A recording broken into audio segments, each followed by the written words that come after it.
ئەم کاتتان باش.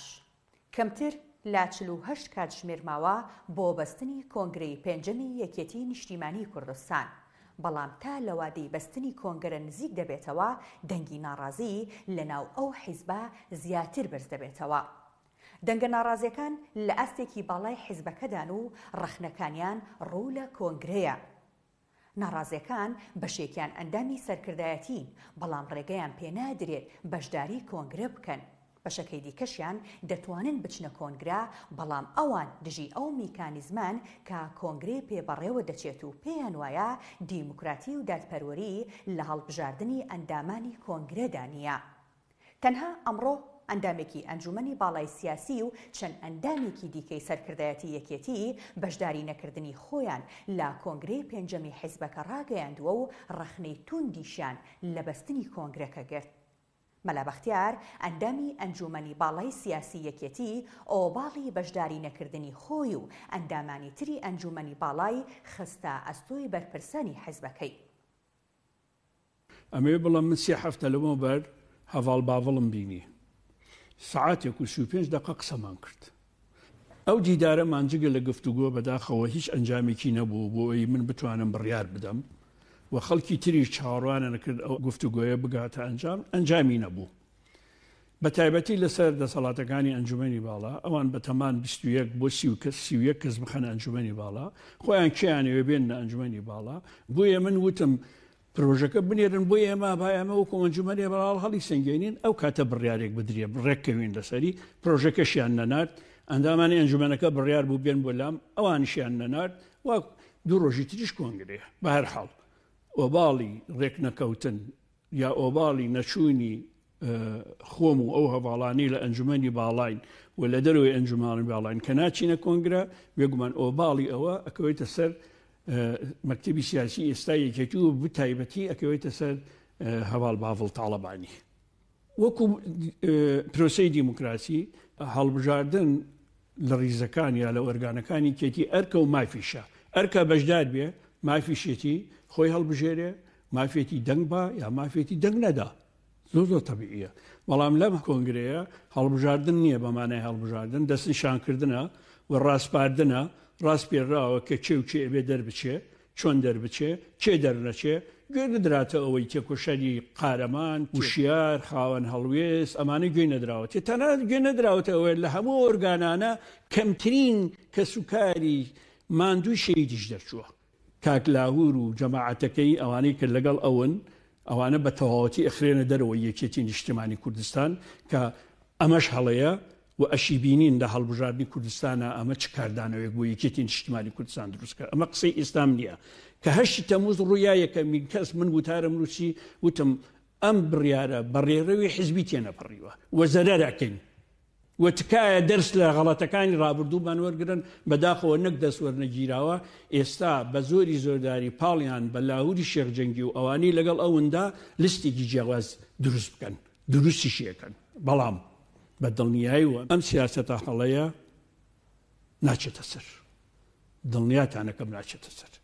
دڵنیاتانەکەم ئەم سیاسەتە وەکو کاردانەوەیە بێ، هەمووی کاردانەوەیە بێ. حەزەکەم بزانی ئەوە ئێستاە و قساکەم 2 ڕۆژی تر کۆنگرەیە، دوای کۆنگرە ئەبینەوە کاردانەوەی پێشێرکردنی کەرامەت و مافی سیاسی کادر و ئۆرگانەکان یەکێتی بەرەو چۆبە ئەچینە هەڵبژاردن و ئەزانن یەکێتی بەرەو چۆ ئەڕوا.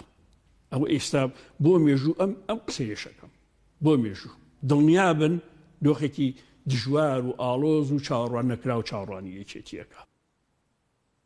جگە لە مەلا بەختیار هەریەکە لە چەتۆ ساڵح و فێنگ ئەحمەد ئەندامانی سەرکردایەتی حیزبەکە ڕایانگەیاند بەشداری کۆنگرە ناکەن.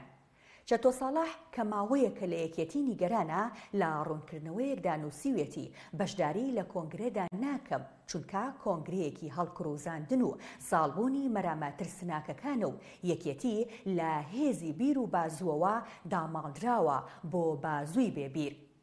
هەروەها فێنگ ئەحمەدیش لە ڕوونکردنەوەیەکدا نووسیوێتی ئامادە نیم بەشداری کۆنگرەی یەکێتی بکەم، بە تایبەتی ئەگەر کۆنگرا بۆ هەڵوەشانەوەی یەکێتی و لەتکردنی حیزبەکە بێت. فێنگ ئەحمەد پێی وایە کۆنگرەکە بۆ وێرانکردنی یەکێتیە، بۆیە نابن بە بەشێک لەو بڕیارە.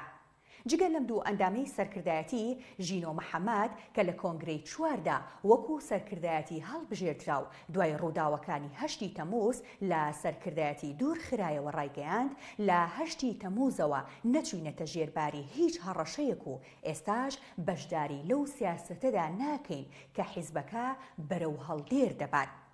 جگە لە کاردانەوەکانی ئەمڕۆ دوو ڕۆژ لەمەوبەر سەردار هەرکی و غازی کەرکووکی ئەندامانی سەرکردایەتی یەکێتی دەنگی ناڕەزای خۆیان دژ بە ڕێکارەکانی کۆنگرە بەرز کردەوە و ڕایەنگەیان بەشداری کۆنگرە ناکەن.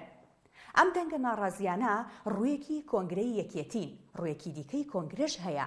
ئەوان بەرپرسار و سەرپەرشتیارانی کۆنگرن کە هیوایان با کۆنگرە و گۆڕانکاری لە یەکێتیدا هەیە.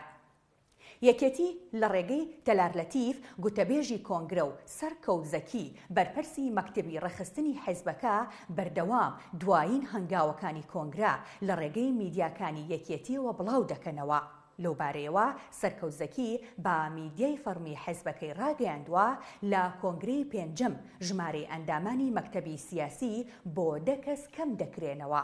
هاوکات پێشنیازی دروستکردنی ئەنجومەنێکی تازەش بە ناوی ئەنجومەنی پشتیوانی کراوە.